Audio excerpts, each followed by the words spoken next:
किया था, करेक्ट। और यूनिट 2 में भी हम लोगों ने क्या देखा था, तो we have seen the hydrostatic law, the Pascal's law, correct. और उसके बाद फिर उसके बेसिस के कुछ न्यूमेरिकल्स हम लोगों ने देखे थे। तो ये सभी चीज़ देखने के बाद आज हमारा नेक्स्ट टॉपिक है टाइप ऑफ प्रेशर। तो कुछ यूनिट्स वगैरह भी हम लोगों ने देखे थे, ठीक है। प्रेशर के यूनिट्स से एक बार रिवाइज कर लेते हैं। What are the different unit of pressure, बताइए एक एक। What do you mean by 1 pascal? 1 pascal means what? 10⁵ newton per metre square, correct. This is the first thing which we have, sorry, 1 pascal is equal to 1 newton per metre square. 1 bar is equal to 10⁵ newton per metre square, correct. 1 newton per metre square is equal to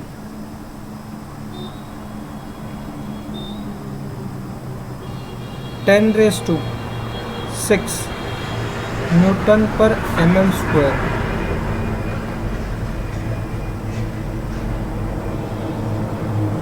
-6 और 6,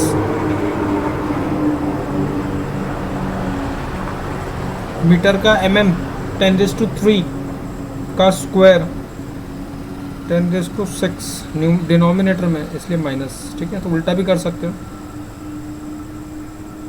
1 kilo pascal, 1 kilo pascal means 10⁵ newton per metre square. 1 MPa mega pascal, mega pascal 10⁶ newton per metre square. 1 GPa it's a giga pascal 10⁹ newton per metre square. So ये सब चीज़ हम लोगों ने देखी थी। ये कुछ यूनिट ऑफ प्रेशर्स थे। अब फ्लूइड के लिए हम लोगों ने 2 यूनिट्स और देखे थे, और उसमें से हमारा पहला unit which we have seen is mm of Hg, ठीक है। mm ऑफ Hg से हम लोग कभी कभी यूनिट रिप्रेजेंट करते हैं। And next is metre of water. So ये सब यूनिट्स थे हमारे प्रेशर के, करेक्ट। तो इसके बाद में हम लोगों ने और क्या देखा था, हाइड्रोस्टैटिक लॉ देख लिया था। तो हाइड्रोस्टैटिक लॉ का what is the formula? Formula for hydrostatic law is P is equal to rho into G into H. What is Pascal's law? Pascal's law is nothing but Px Py Pz. Pressure in x direction, pressure in y direction, pressure in z direction. All the pressure is same in all the direction. Pressure at a point or pressure at a static fluid is same. So this we have seen. उसके बाद में now the today's topic is type of pressure. तो pressure गिनने के बहुत सारे types हैं। तो उससे पहले we will discuss what is the atmospheric pressure. 1 atm, 1 atmospheric pressure. How much is the value? 1.01325 bar. Okay, this we have studied in thermodynamics. 1.01325 into 10⁵ newton per metre square. This is an atmospheric pressure, ठीक। So ये एक atmospheric pressure है। No,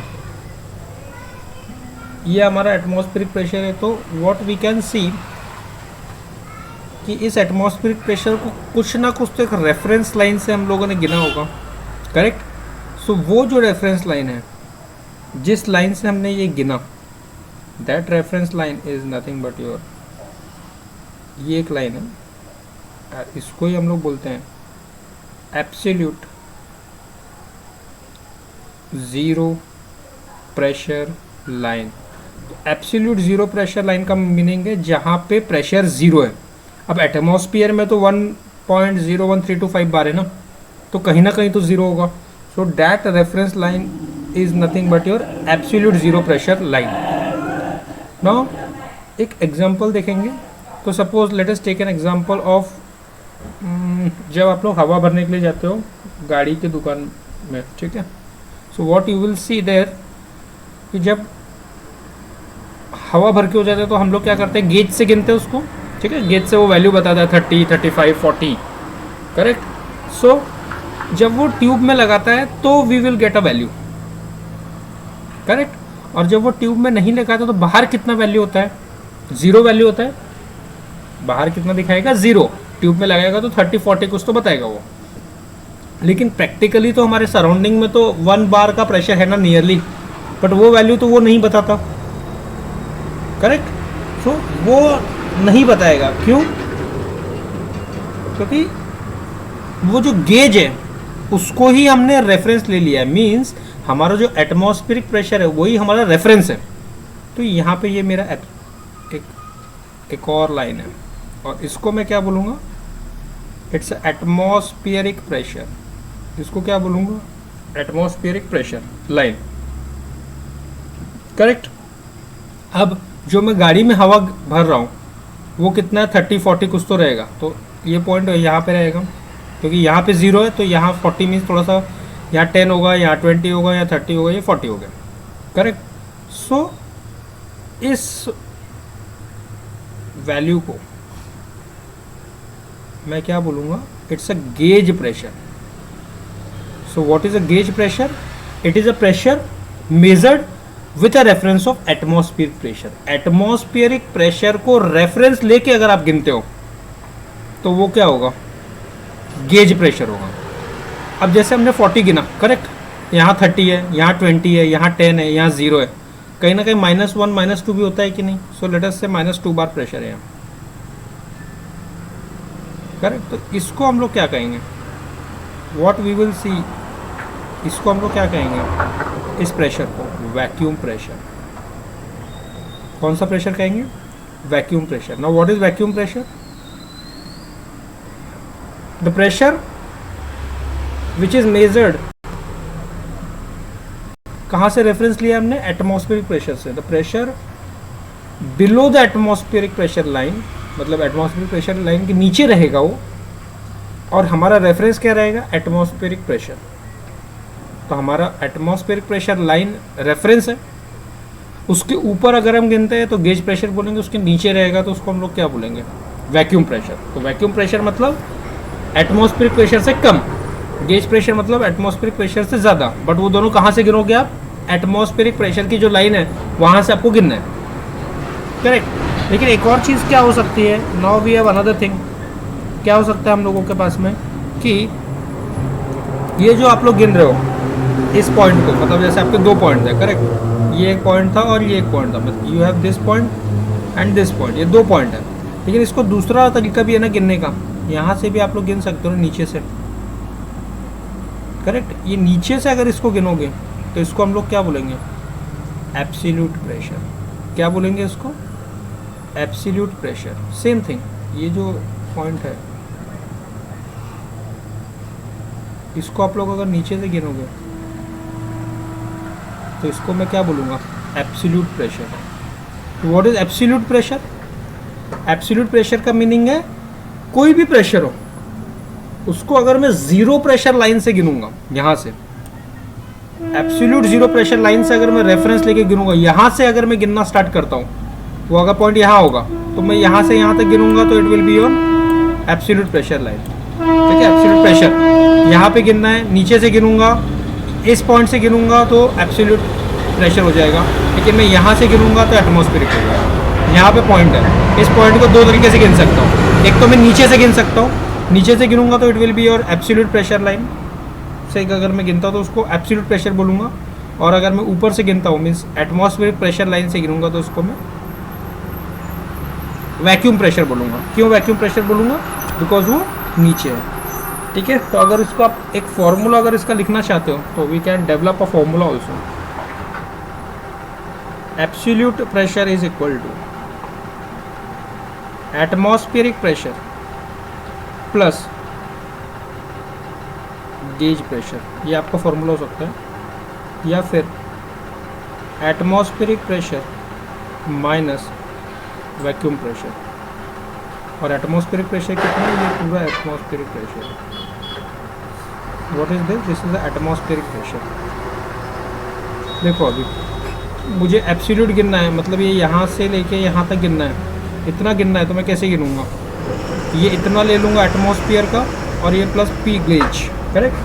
similarly मुझे इतना गिनना है, ये absolute pressure गिनना है, कहाँ से, ये यहाँ से लेके यहाँ तक गिनना है, इतना गिनना है, तो मैं कैसे गिन सकता हूँ, ये पूरी line means atmospheric pressure minus इतना कर दिया तो मुझे क्या मिल जाएगा, नीचे की वैल्यू मिल जाएगी। तो नीचे की वैल्यू मिल गई तो it is nothing but your absolute pressure, ठीक है।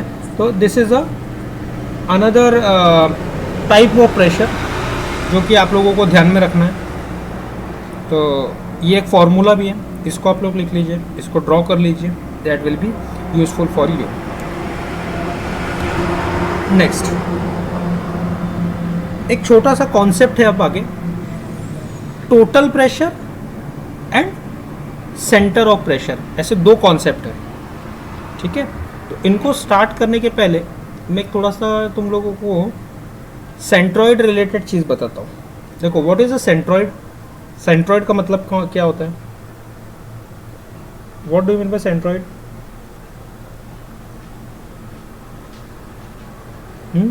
Centroid means the point eight which complete mass of the body will act. तो ऐसा पॉइंट जहाँ पे कंप्लीट मास एक्ट होगा, तो ऐसे पॉइंट को मैं क्या बोलूँगा, सेंट्रॉइड पॉइंट, करेक्ट। सेंट्रॉइड मतलब जहाँ पे फोर्स एक्ट होगा, जिस पॉइंट पे मास एक्ट होगा, बॉडी का कोई एक ऐसा पॉइंट जहाँ पे मास एक्ट होगा, उसको मैं क्या बोलूँगा, सेंट्रॉइड बोलूँगा, करेक्ट।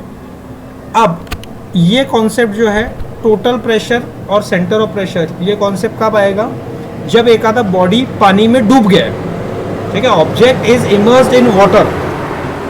कई बार आप लोगों ने देखा है एक आधा बॉडी अगर पानी में डूब रहा है, तो एक एग्जांपल ले लो, आप एक क्या बोलेंगे, बकेट ले लो, ठीक है। बकेट को डुबाओ पानी में, क्या होगा, it will ripple back, force देगा कि नहीं, रिपलिंग, करेक्ट। बकेट को सीधा डाल के देखो तो वो फोर्स देगा, तो बकेट को आप डुबाने की कोशिश कर रहे हो तो वो अपोजिट फोर्स देगा। So that is nothing but your pressure force. उसको कौन सा फोर्स बोलोगे आप लोग, प्रेशर फोर्स। तो when a body is immersed in a body, when a body is immersed in a water, it will ripple a opposite force and that force is nothing but your pressure force of the water, ठीक है। और जब जिस point पे वो pressure force act होगा, उस point को मैं सेंटर ऑफ प्रेशर बोलूँगा, सिंपल। तो वहाँ पे सेंट्रॉइड में मास जिस पॉइंट पे एक्ट होता था उसको मैं बोलता था, यहाँ पर फोर्स एक्ट होता है उसको मैं बोलूँगा। तो सिंपल डेफिनेशन है, as a force exerted by static fluid on a surface और आइदर प्लेन और curve when the fluid come in contact with surface. तो this force is always normal to the surface. जैसे मैं आपको बताया, bucket को डुबाने की कोशिश करोगे, जैसे वो दोनों सरफेस कॉन्टैक्ट में आएगा तो वो फोर्स अपोजिट फोर्स देगा वाटर, तो आप डूबेगा नहीं ना, अपोजिट फोर्स आता है, करेक्ट। भरने के बाद bucket will go down, that is different thing. But जब आप इनिशियली सरफेस को टच करते हो तो एक प्रेशर क्रिएट होता है वाटर का बकेट पे, ठीक है, या कोई भी सरफेस पे। तो उस फोर्स को हम लोग क्या कहते हैं, total pressure, and it will act perpendicular. Next is centre of pressure. तो centre of pressure is defined as the point of application of the total pressure on the surface. जैसे सेंट्रॉइड में mass act होता है, वैसे ही total surface और या फिर आपका सेंटर ऑफ प्रेशर में क्या एक्ट होगा, सेंटर ऑफ प्रेशर में आप लोगों का एक्ट होगा टोटल प्रेशर, प्रेशर जिस पॉइंट पे एक्ट होगा। वैसे तो पूरे सरफेस पे एक्ट होगा, मास भी तो हर जगह ही होता है ना, लेकिन एक सेंटर पे हम लोग कहीं तो भी कॉन्सेंट्रेट करते हैं उसको, तो वैसे यहाँ पर भी होगा। अब यहाँ पे 4 केसेस है, जैसे यहाँ पे दिया हुआ है, fluid when come in contact with surface. तो सरफेस कैसा भी हो सकता है, कैसा, वर्टिकल सरफेस भी हो सकता है, हॉरिजॉन्टल भी हो सकता है, इंक्लाइंड भी आप बकेट को डाल सकते हो, या फिर एक कर्व भी ले सकते हो। लेट अस से आप एक पेपर ले लो या कबर्ड ले लो, छोटा सा कटबोर्ड है ना, एक पुट्ठा टाइप ले लो, उस पुट्ठे को या पेपर को वर्टिकली भी आप वाटर के अंदर डुबा सकते हो, हॉरिजॉन्टल रख के भी डुबा सकते हो, इंक्लाइन भी डुबा सकते हो, कर्व शेप भी आप डुबा सकते हो बकेट। कोई भी ऐसा शेप डुबाओगे तो आपको फोर्स निकालते आना चाहिए। सो वी हैव अ फॉर्मूले फॉर दिस, फॉर्मूला है, डेरिवेशन भी है, डेरिवेशन हम लोग लास्ट में डिस्कस करेंगे जैसे कि हम लोगों ने ऑलरेडी डिस्कस किया हुआ है. So P, capital P is equal to rho G A X bar and h bar is equal to ig sin square theta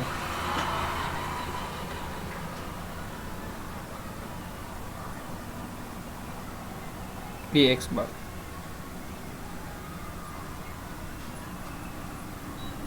Okay, so this is the formula. P is equal to rho g a x bar and h bar is equal to ig sin square theta upon ax bar plus x bar. So this is the formula for h bar. इनके meaning लिख लो आप.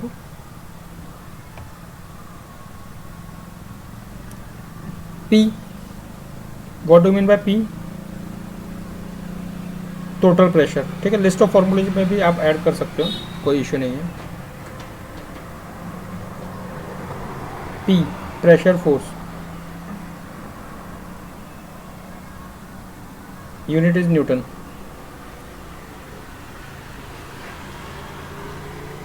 रो, density.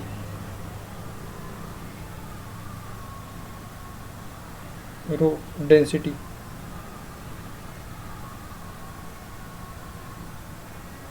KG per metre cube.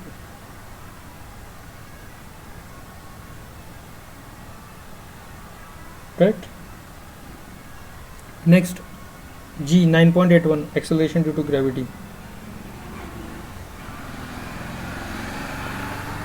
Acceleration due to gravity.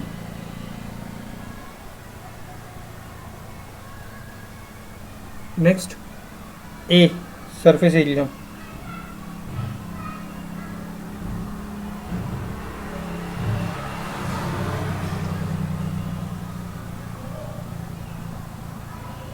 Correct. A, area, surface area. X bar, x bar, the distance between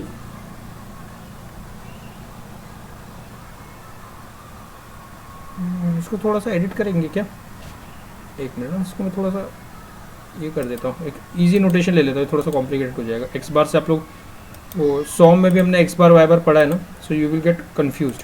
इसीलिए मैं इसको क्या करता हूँ, ऐसे लिख देता हूँ. ये लिख लो. P is equal to rho G A H bar and H star is equal to I G sine square theta upon A H bar plus H bar. H bar means, H bar का meaning लिख लो, the distance between free surface to centroid of the object, to the centroid of the object.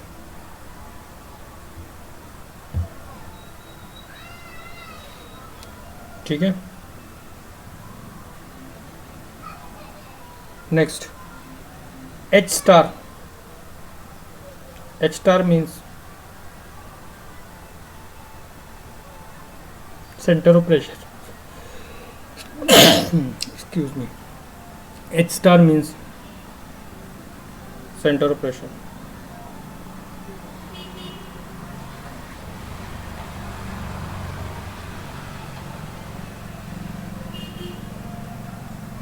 IG, what do you mean by IG? Center of gravity. Center of gravity. IG, center of gravity. Cut करो. Moment of inertia. Moment of inertia.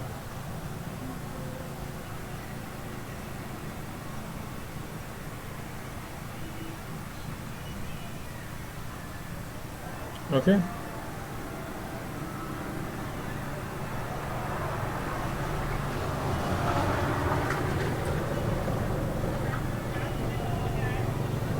Theta,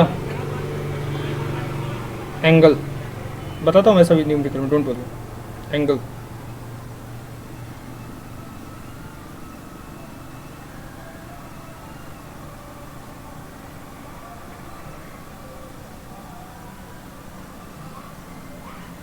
ठीक, H bar का तो meaning पता है, ए का भी meaning आप लोगों को पता है। थोड़ा सा हम लोग सॉम में चले जाते हैं।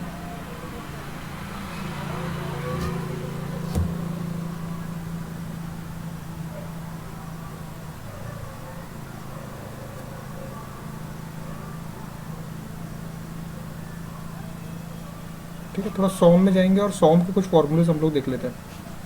वो सब याद रखना पड़ेगा आप लोगों को, पता होगा आप लोगों को।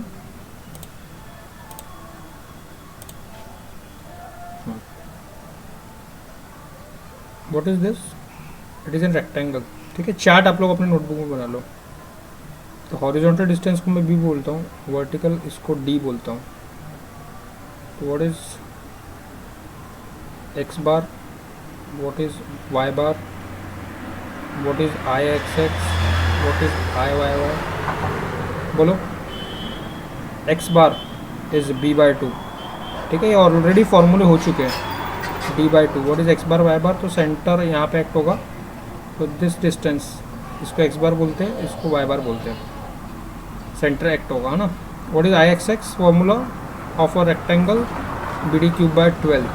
आई वाई वाई फॉर्मूला क्या है, D B cube by 12। Similarly you consider it for a circle.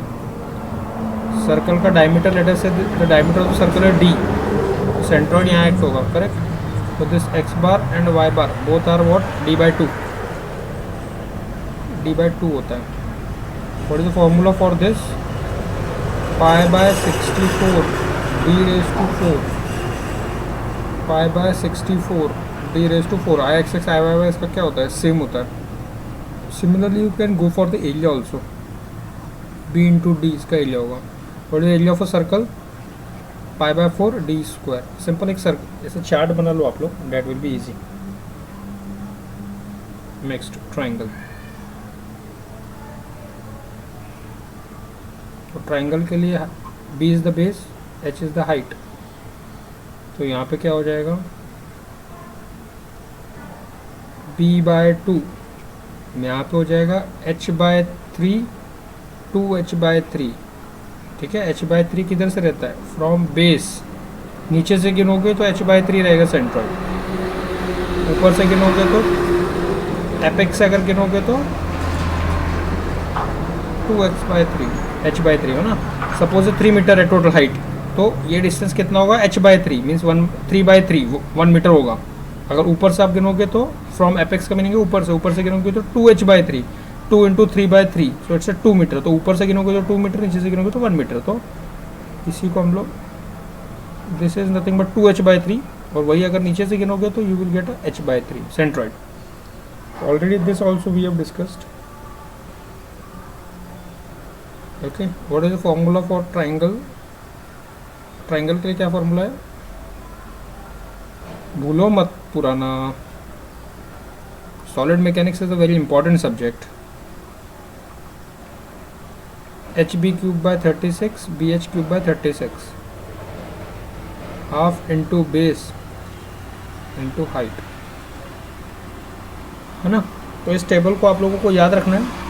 ये टेबल आप लोगों को लगेगा, it is very very important. तो ये टेबल आप लोगों को याद रखना है, ठीक है। तो what we have seen today, एक तो पहले सेशन में हम लोगों ने जो देखा था वो पहले सेंटर ऑफ प्रेशर के लिए पहले पास्कल्स लॉ देख लिया, फिर हाइड्रोस्टैटिक लॉ देख लिया, कुछ न्यूमेरिकल सॉल्व कर दिए रैम के, ठीक है। पिछले सेशन में कुछ हमने अलग न्यूमेरिकल सॉल्व किए थे। आज हम लोगों ने जो देखा वो टाइप ऑफ प्रेशर देख लिया। तो टाइप ऑफ प्रेशर में क्या है, there are different type of pressure, है ना। Absolute pressure, gauge pressure, vacuum pressure. उसके बाद में we have seen a total pressure की definition and centre of pressure की डेफिनेशन। तो आप लोग क्या करना, वो बीच का वीडियो पॉज करके और वो सब आप लोग डेफिनेशंस लिख लीजिएगा नोटबुक में। जो फॉर्मूले बताया था वो लिख लेना है, ठीक है। फॉर्मूले याद रखना है, rho G A X bar I G sine square theta upon A H bar plus H bar. आप लोगों को एक सिर्फ डाउट होगा कि आई जी मतलब मैंने मोमेंट ऑफ इनर्शिया बोल दिया, बट मोमेंट ऑफ इनर्शिया तो दो है, कौन कौन सा, I X X and I Y Y. तो लेंगे कौन सा, आई एक्स एक्स लेंगे या आई वाई वाई लेंगे, तो जो बड़ा रहेगा वो लेंगे, ठीक है, सिंपल। तो वहाँ पे जो मीनिंग लिखा है आपने वहाँ पे लिख लो, लिस्ट ऑफ फॉर्मूले के इसमें। I G I G means maximum moment of inertia, I G को आप लोग क्या बोलो, मैक्सिमम मोमेंट ऑफ इनर्शिया बोल दो। तो पहले आई एक्स एक्स निकाल के देखो, उसका आई वाई वाई निकाल के देखो, जो बड़ा वैल्यू होगा वो ले लो और that will be your answer. Area कैसे निकालते हैं, एरिया का फॉर्मूला दे दिया है। सेंट्रॉइड कैसे निकालते हैं वो सभी फॉर्मूले मैंने आप लोगों को बता दिए। चार्ट अच्छे से याद रखो, ठीक है। इस चार्ट में अगर कन्फ्यूजन करोगे तो then thing will be very difficult. तो ये चीज़ को आप लोग अच्छे से अपने नोटबुक में लिख लो, और फिर नेक्स्ट सेशन से what we will do, we will solve the numerical on this, ठीक है। अभी एग्जाम भी आ रहा है हम लोगों का, so we have to solve the numericals भी हमको सॉल्व करना है, ठीक है। आज के लिए इतना काफ़ी है, फिर बाकी का फिर हम लोग क्या करेंगे नेक्स्ट सेशन में करेंगे। ये सब आप लोग लिख के और रिवाइंड कर लीजिए, ठीक है। Thank you.